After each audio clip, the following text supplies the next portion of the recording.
হাদি ভাইয়ের আত্মাকে বলতে চাই, ও হাদি ভাই, আপনি দেখুন হাজার হাজার হাদি আপনার রক্ত থেকে জন্ম নিয়েছে বাংলাদেশে। আমরা হুঁশিয়ার করে দিতে চাই, যতদিন না আমাদের হাজি ভাইয়ের খুনিদের গ্রেফতার না করা হবে, পতিত ফ্যাসিবাদী সরকারের যত ধরনের অঙ্গ সংগঠন আছে তাদেরকে সমুলত্যাগ করে নেওয়া হবে, ততদিন আমরা প্রত্যেকেই হাজি হব ইনশাআল্লাহ। বাংলাদেশ থেকে আধিপত্য শক্তির পরাজয় হলেও এখনো তাদের দূষণরা বাংলাদেশে সক্রিয় রয়েছে।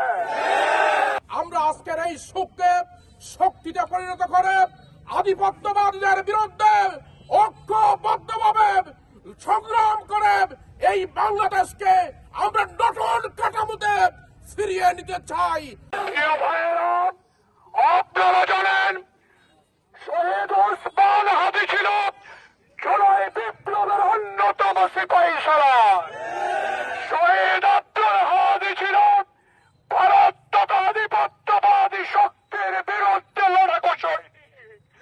সংগ্রামী ভাইয়েরা আমার, ঢাকার রাজপথে যে কয়জন ছাত্র নেতা আধিপত্যবাদী শক্তি ফ্যাসিবাদী শক্তির বিরুদ্ধে সোচ্চার ছিল, শহীদ ওসমান হাদি ভাই তাদের অন্যতম। এই হাদিরা, এই ফ্যাসিস্ট সরকার যেভাবে পতন হয়েছে, এই ফ্যাসিস্ট যতদিন পর্যন্ত বাংলাদেশ থেকে নির্মূল না হবে ততদিন পর্যন্ত আপনার আওয়াজ এই সমস্ত হাদির মুখ থেকে বের হবে। এই সমস্ত হাদির মুখ থেকে সেই প্রতিবাদ বের হবে যেই প্রতিবাদ আপনি সারা জীবন করে গেছেন।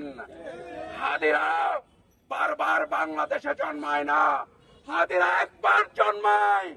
কিন্তু আমরা দেখতে পাচ্ছি জুলাইয়ের যে সমস্ত বীর সেনানীরা জুলাই পরবর্তী আন্দোলনের চেতনাকে এগিয়ে নেবার জন্য রাজপথে সক্রিয় থেকেছে, পতিত ফ্যাসিবাদী শক্তি এবং সাম্রাজ্যবাদী ভারত তাদেরকে একে একে আক্রমণ করে যাচ্ছে। সর্বশেষ হাদি ভাইকে তারা দিবালোকে গুলি করে হত্যা করেছে। আমরা হুঁশিয়ার করে দিতে চাই, যতদিন না আমাদের হাজি ভাইয়ের খুনিদের গ্রেফতার না করা হবে, পতিত ফ্যাসিবাদী সরকারের যত